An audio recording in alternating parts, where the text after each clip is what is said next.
Assalamualaikum. How are you? I hope you guys are doing well today. Welcome to my YouTube channel with English with Anis. Once again with another episode about the features of academic spoken English. I've been asked by a lot of people about the difference between spoken English and written English. There's a gulf of gap between the two, a huge difference between the two. Apparently it seems as if it's the same thing, but no, there's a lot of difference that we have to know about.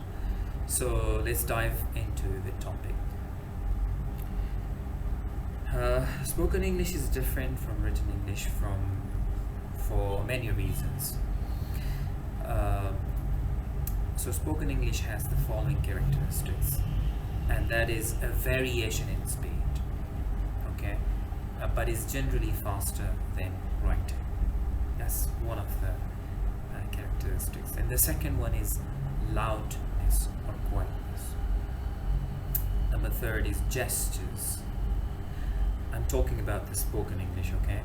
Intonation, stress, rhythm, pitch, range, pausing, and phrasing. So these are all the characteristics of the spoken English, okay? Another difference is the less complex grammar, okay? In spoken English we have a less complex than written English. Spoken English is grammatically less complex than written English. It has fewer subordinate clauses, fewer that, to, complement clauses, fewer sequences of prepositional phrases, fewer attributive adjectives, and more active verbs than written English. What does it mean? We have more active verb than written English. Spoken English texts are longer. This means that there's more repetition, okay? Spoken text also have a shorter, less complex words and phrases. Grammatical structure is comparatively very simple compared to written English, okay? So you have to remember this. More verb-based phrases and more limited vocabulary. Spoken texts are lexically less dense than written English. What does it mean? Lexically less dense means that the grammatical structures are quite easy to understand, right? Spoken language has more words that refer to the speaker, more quantifiers and hedges, and less abstractness. Abstractness means the imaginary ideas, which is normally found in written English, not in spoken English. You know, in spoken English is simple. Like there are some personal pronouns as well. So let's take some examples from spoken English. Okay. The main difference is the grammar, not the vocabulary. Okay, so the vocabulary may be the same, but there must be a difference in grammatical structure. The written text, for example, this is a written text, this one.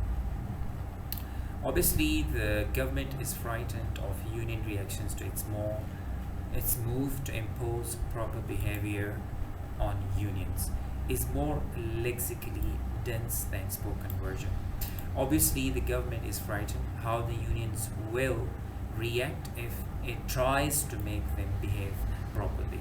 If you look at this sentence and then compare it with this one, so this one is comparatively simple and this one is lexically more dense. What does that mean? Grammatically more complex, more difficult. You understand? Okay. Every previous visit had left me a sense of the futility of further action on my part. Okay, this is a written text. Now look at this one. Whenever I had visited there before, I had ended up feeling that it would be futile if I tried to do something more.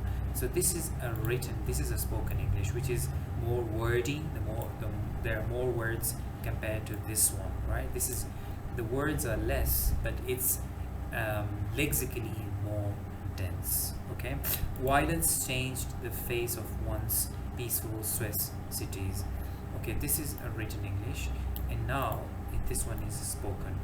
The cities in Switzerland had once been peaceful, but they changed when people became violent, right?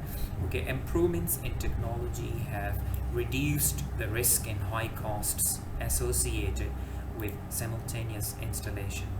This is lexically more dense, complex. This one is quite easy. Because the technology has improved, it's less risky than it is used to be when you install them at the same time, and it doesn't cost so much, right? And it doesn't cost so much. Okay, either. Opinion in the colony greeted the promised change with enthusiasm, right? So this is a written English statement, and the people in the colony rejoiced when it was promised that things would change in this way. Okay, in spoken English we have more active verbs. What does that mean? Like, we use personal pronouns like I, they, we, you, like that. Okay, for example, they are installing the new computer system next month. This is more spoken, and this one is the new computer system is being installed next month, and this is more complex. I hope you understand this lesson and the difference between spoken English and written English. Please subscribe and like and share with whoever wants to improve his or her English. Thank you very much for watching.